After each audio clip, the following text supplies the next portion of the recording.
Good evening and welcome. Thank you, Kat. Good evening, Angus. Thank you all very much for coming out to this wonderful event, a program really that is in honor of Maine's own Senator Muskie, one of the great environmental leaders in America and certainly in Maine's political history.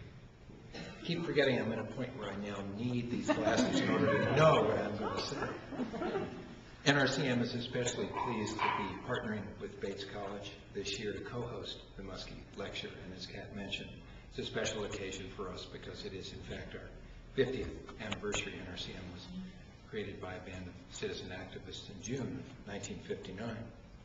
Before introducing Governor King, I would like to share just a few thoughts about the role that Senator Muskie and NRCM, working together, played in the years that led up to the passage of the Clean Water Act, one of Senator Muskie's two signature, so to speak, environmental achievements.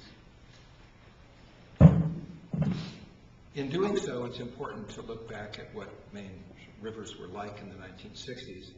I started at Bowdoin. I hope you won't hold that against me, the Bates folks here in the audience, in the fall of 1965, and I had done some canoeing on Maine's rivers before that, but I hadn't done any on the Androscoggin. And on a still, warm afternoon in September of 1965, you could smell the river quite pungently at the Bowdoin campus. And of course, the industrial and municipal discharges, largely untreated at the time, had turned the Androscoggin, Kennebec, and Penobscot rivers into essentially open sewers. The smell was putrid. The idea of swimming in any of these rivers would not have crossed any of our minds, and the fish were simply not edible and, in fact, could barely survive. Senator Muskie, who spent his childhood in Rumford, as I suspect you know, along the banks of the very polluted Androscoggin River, was determined to do something about the shameful condition of Maine's great waterways. And so, too, were the people who lived along these rivers. In January 1965, Senator Muskie introduced the Clean Water Act of 1965, which started the ball rolling toward the eventual passage of the Clean Water Act. Muskie was a featured speaker, interestingly, at NRCM's annual meeting in March of that year, and delivered a talk entitled, "What Price Clean Water?" NRCM's newsletter summarized his remarks, describing his optimism about the growing political and public support for this bill. But he was also facing strong opposition from the companies that wanted to continue dumping unprocessed sewage into the nation's waterways. In June 1965, Senator Muskie's subcommittee on air and water pollution began 13 days of field hearings on the effectiveness of existing federal water quality programs and held their first hearing where else? In Portland. NRCM played a part in this important event, organizing speakers to come out and address the Senate panel. The next month, in July of 1965, one of the founders of the Natural Resources Council of Maine, Bob Patterson of Soamesville, was appointed by President Lyndon Johnson to serve on the President's Water Pollution Control Advisory Board. Senator Muskie invited the board to hold their first New England meeting in Portland, which they did. Maine and Muskie stayed at the center of the national debate about cleaning up our rivers. And so too did the Natural Resources Council of Maine. NRCM's board president at the time, Bill Townsend, testified at the President's Water Pollution Board, describing a recent fish kill on the Kennebec River that involved thousands of fish. The pollution was so bad that the dissolved oxygen levels at Augusta, Gardner, and Dresden were reported to be 0, meaning there was no oxygen in the river's waters that would enable fish to survive. Bill Townsend said on that occasion this: "Possibly a fish kill like this and the steadily growing concern of the people of Maine for its natural resources will create enough public sentiment so that some action can and will be taken." Indeed, he was correct. Action was finally taken. Citizens provided leadership.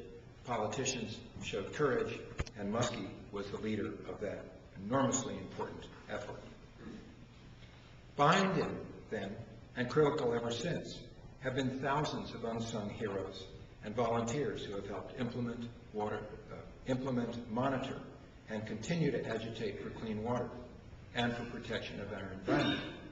The Androscoggin River Alliance, based here in Lewiston and Auburn, and the Natural Resources Council of Maine continue to this day to work to get every piece of the Androscoggin River to meet the basic minimum standards of the Clean Water Act, which the stretch below the J Mill at the International Paper Company, now Verso Mill at J, still does not meet.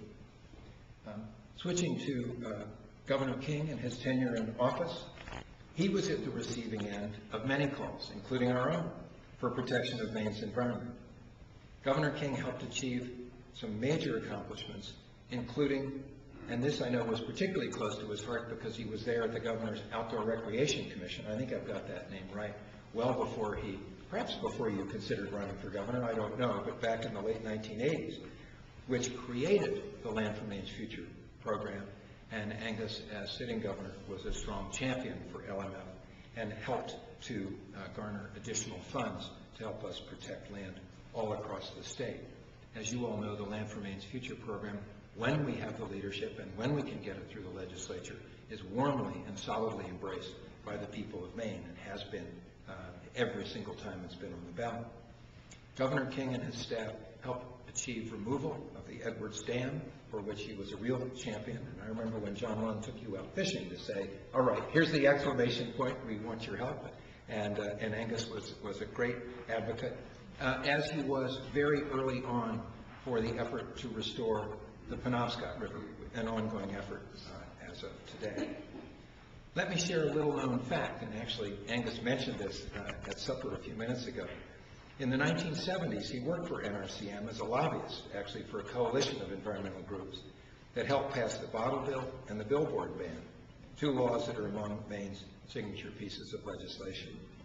Angus has been a renewable energy developer and a television talk show host, and early out of law school, I don't know if it was your first job, but you worked at Pine Tree Legal Assistance, and it was at the end of Angus's tenure at Pine Tree Legal, as he was going to work for Bill Hathaway, then a sitting United States Congressman and candidate for the U.S. Senate, that he and I first met. Recently, he's also been teaching at Bowdoin, of course, on leadership, and as you know, is also promoting clean, renewable energy for Maine. Having served 8 years as governor, Angus really needs no further introduction, so I will simply thank you, Angus, in advance for tonight's Edmund S. Muskie Lecture, Protecting the Environment, Reflections on the Role of Leadership. Angus, thank you.